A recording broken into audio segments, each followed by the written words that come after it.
black screen, credits, scene, more the rest of the credits, another scene. That was not the case here. So do not, and I mean do not waste your time on this. Somebody wasn't hearing. All right, let's jump into the Marvels. Yo, we gotta have a serious discussion about what's going on with Marvel right now. I don't know about y'all, but after seeing this film, I'm really getting the vibe that nobody at Marvel knows what they're doing whatsoever. Let me expound. I think that there's no cohesiveness to these films any longer. There is no overarching theme here. This is simply let's milk it, let's ride it, let's get it out type of thing going on. Now, mark my words, 5-10 years from now, I believe that we could look back on this particular review and say, this guy, he didn't know what he was talking about, blah, blah, blah, blah, blah. That was a great phase. And that's total nonsense. Like I said, watch this film and you'll see what I'm saying. They're going to write some stuff after the fact. Of course they are. When they initially made Iron Man, they had no idea that they were looking into this 20 year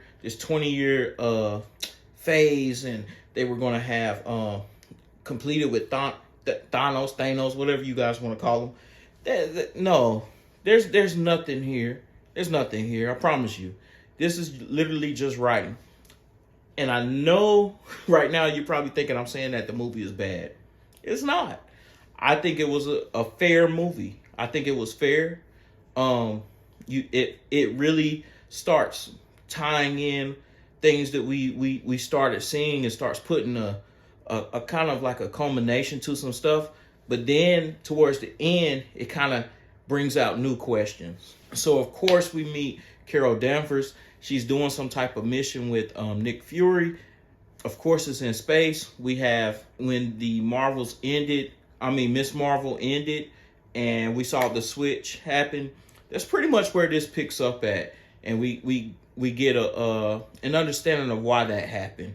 Some kind of way these guys went out touching some portal dimensions, and some kind of way their light powers mixed. I don't know where I missed it, but some kind of way Monica Rambeau got powers. I don't know what movie that came from. You guys know, let me know, because I want to watch it again. But I had no idea how she got powers. It kind of threw me for a loop when I saw it. Maybe I just wasn't paying attention. Maybe I went and got popcorn. I have no idea. But she has powers now, and she's mixing in with Miss Marvel as well as Captain Marvel. Is it just me, or is Monica Rambeau giving off Maggie Pierce vibes? Y'all know Meredith Grey's little sister on Grey's Anatomy. I don't know. She doesn't have the lisp, but I'm telling you, they are spot on doppelgangers.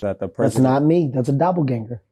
If you put it up on the screen, this is what people will get to look at it. That's a guy who looks just like me. Anyway, the three of them are facing a new foe, Dar-Benn, and she is like hell-bent on making Captain Marvel her B. She is every place that Captain Marvel calls home, every planet that Captain Marvel has helped, whatever the case may be, she is trying to destroy it and bring her people back into fruition.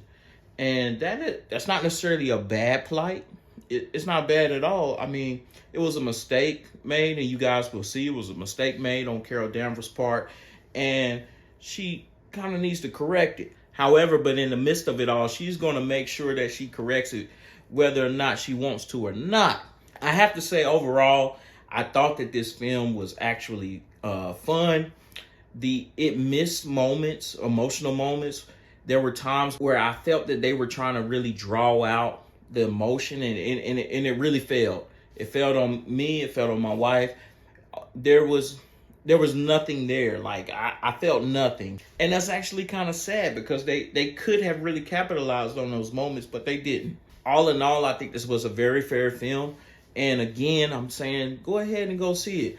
Now, I will give you a couple tidbits. It does at times start feeling like a Star Wars epilogue-ish vibe going on. I think that it's kind of like they are saying, hey man, it can be endless. We can just, this property, we can just keep going and going and going. And in a way, they're correct. They are very, very correct. You can keep going on and on with this. It doesn't have to end.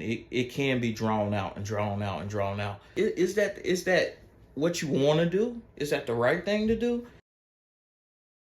I'm not going to call them after credit scenes. I'm going to say there are two after film scenes. One happens immediately.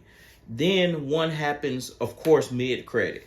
Now, after that mid-credit scene, go ahead, grab your car keys, and go ahead and hit the door. There is nothing left for you at the end of this film. Nothing whatsoever. When the credits end rolling, it is over with. Which is very different for Marvel, because it just like the film ended and the next scene started, and I was like, dang, this kind of feels like an after credit scene.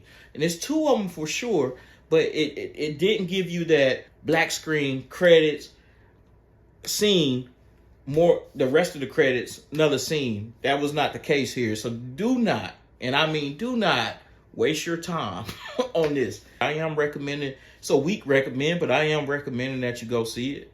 However, I do want to touch on something real quick, and this is spoiler time. This is spoiler time. What I'm about to say is the most exciting part of this film.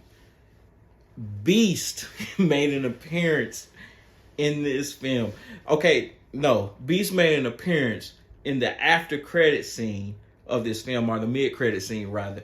And man, I was totally there for it, man. The significance of it is that X-Men seems to be all but confirmed.